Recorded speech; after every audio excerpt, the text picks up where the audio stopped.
নমস্কাৰ আমাৰ জীৱনত কিছুমান অভ্যাস আমি নজনাকৈ এনেকে গঢ় লয় যিয়ে আমাৰ ধৰক জীৱনত বহুত পজিটিভ এনাৰ্জি আনে ধৰক ধন প্ৰাপ্তিৰ ক্ষেত্ৰতে হোক বা জীৱনটো ডিসিপ্লিন মোডত নিয়াতে হোক সকলো ফালৰ পৰা জীৱনটো এটা সঠিক ৰাস্তাত নিয়াত আমাৰ কিছুমান অভ্যাসে যথেষ্ট সহায় কৰে গতিকে আজি মই আপোনালোকৰ জীৱনত থকা এনেকুৱা কিছুমান অভ্যাসৰ বিষয়ে কম যি হয়তো আপোনাৰ অলৰেডি আছে সেই অভ্যাস যিয়ে আপোনাৰ ঘৰত ধন প্ৰাপ্তি হোৱাত বা ধন লাভ হোৱাত আপোনাক সহায় কৰে প্ৰথমটো সকলোৰে ক্ষেত্ৰতে ক'ব বিচাৰিছো পুৱা শুই উঠিয়ে বিছনাখন জপাৰ অভ্যাস কৰিব লাগে হেয়া বহুতৰে থাকে কিন্তু বহুতৰে নাথাকেও যে কামৰ প্ৰেছাৰ বেছি থাকিলে ঠিক আছে অকমান পিছত কৰি লম কিন্তু শুই উঠাৰ লগে লগে বিছনাখন জপাৰ অভ্যাসে আমাৰ জীৱনত এটা ৰাতিপুৱাৰ পৰা শৃংখলাবদ্ধ জীৱন এটাৰ আৰম্ভণি কৰে দ্বিতীয়তে বাস্তৱতেও বেয়া দোষ বুলি কোৱা হয় যে আমি খোৱা থালিত হাত ধুব নালাগে খোৱা থালিত হাত ধোৱাটো খুব বেছি বেয়া বুলি কোৱা হয় আৰু যেতিয়া আমি কাপোৰ খুলো ন পটাপট কোৰ পৰা আহিছো কাপোৰ খুলিছো উলুটাকে জাপি থৈছো কাপোৰ উলুটাকৈ জাপি থোৱাটো বা উলুটাকৈ থোৱাটো এটা শুভ অভ্যাস বুলি কোৱা নহয় বাস্তৱতেই হোক বা জ্যোতিষমতেই হোক তাৰ পিছত ক'ব বিচাৰিম যে আমি যেতিয়া পূজা কৰো পূজাৰ যিখন আসন থাকে আসনত বহিয়ে পূজা কৰা হয় সেই পূজাৰ আসনখন পূজা কৰাৰ পিছত সদায় উঠাই থব লাগে কেতিয়াবা হয় যে আমি দৌৰাদৌৰিকৈ পূজা কৰি ওলাই আহিছো আসনখন উঠাই থোৱা নাই কিন্তু আসনখন সদায় উঠাই থব লাগে লক্ষী চৰিত্ৰ সকলোৰে অসমীয়া সমাজৰ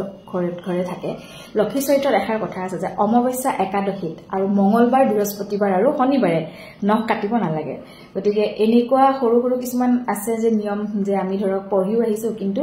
অভ্যাস যে আমাৰ আছে বা কিহৰ কাৰণে আছে আমি নাজানোৱে পূজা পাঠ বা যিকোনো শুভ কৰ্ম দক্ষিণৰ ফালে মুখ কৰি কৰিব নালাগে যিকোনো যেনেকৈ পূজা আমি হলে পূবৰ ফালে বা উত্তৰৰ ফালে মুখ কৰি কৰো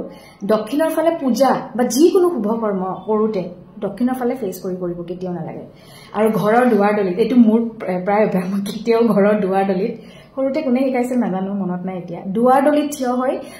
যিকোনো বস্তুৰ আদান প্ৰদান ধনৰ আদান প্ৰদান হওক বা মানুহক বস্তু দিউতেই হওক কেতিয়াও দুৱাৰ দলিত থিয় হৈ কৰিব নালাগে হয় আপুনি আগবাঢ়ি যাওক নহয় ঘৰৰ ভিতৰত থাকক দুৱাৰ দলিৰ পৰা কেতিয়াও আদান প্ৰদান কৰিব নালাগে আৰু জোতা চেন্ডেল আমি বিশেষকৈ ঘৰৰ বাহিৰত দুৱাৰ মুখখনত মেইন ডোৰৰ কাষত জোতা চেন্ডেল অব্যৱস্থিত অৱস্থাত ৰখাটো শুভ নহয় এইকেইটা হ'ল সাধাৰণ অভ্যাস যি প্ৰত্যেকৰে জীৱনতে আছে বহুতে কৰেই কিজানি মই জনাখিনি আপোনালোকৰ লগত শ্বেয়াৰ কৰিলো আৰু বহুত মেছেজেছো আছে কেনেকুৱা ধৰণৰ ভিডিঅ' আপলোড কৰিব লাগে মই এটাকে আপোনালোকৰ মেছেজবোৰ চাই কমেন্টবোৰ চাই আপলোড কৰি থাকিম কিন্তু ব্যক্তিগতভাৱে মই মেছেজ ৰিপ্লাই দিয়াটো বৰ এটা সুবিধা বুলি নকওঁ সময় নাপাওঁ বেয়া নাপাব কিন্তু মই চাওঁ মানে